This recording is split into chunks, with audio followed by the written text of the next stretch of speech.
Nakaawat agiti umili iti sablan iti libre anateng manipod kadagiti mannalon ijay mangkayan.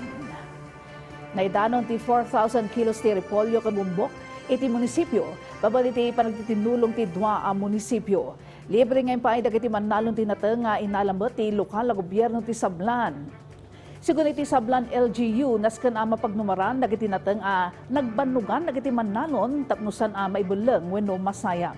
Agtalagpay ni sablan Mayor Alfredo Dacumus Jr. at tumulong dagiti daddo mga LGU iti Benguet ken kabangibang a lugar tapno magatang iti kalkalingan na presyo dagiti nateng wenno may pailangan a libre kadagiti agkasapulan.